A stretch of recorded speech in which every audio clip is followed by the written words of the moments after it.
أنا waxaan qabaa jamhuuriyadda federaalka Soomaaliyeed inay ka mug weyn tahay Soomaaliya ayaan darada dhacday waxay ahayd markii la qaybsaday 1884 ujeedada la inoo qaybsaday waxay ahayd inaynu nahay majority-ga qaaradda Afrika dhul ahaan dad ahaan aynu ahayn dad Islaam ah oo diinta Islaamka haysta Sunni ah firfircoon marka waxaan qabaa kelimada Soomaaliyeed muttafaq calayh waan ku taageersanahay xildhibaanada hore uga hadlay qodob waxa jira xildhibaano saaxiibada ay ka sharqamiyeen oo ah dhulka Soomaaliyeed geyga Soomaaliyeed waa balaaran waxaan qabaa dhulka Soomaaliyeed in lagu daro soo jeedin lahaa waxaan qabaa dhulka maqan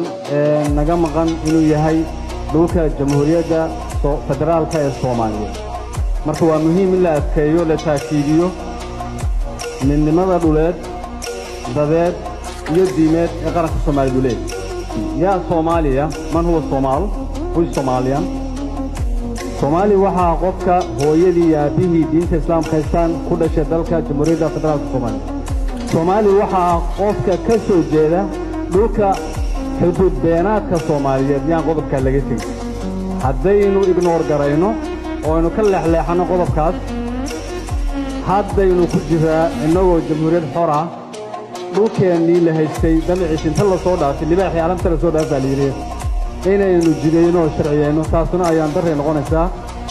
waana waxaynu taariikh madow ilmaheen iyo ilmahaysii dhaleenba aynu uga tegi doonno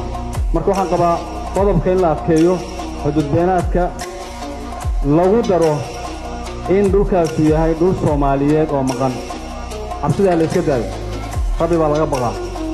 haddaadan qarankaaga matali karin fadlan haymaan baarlamaan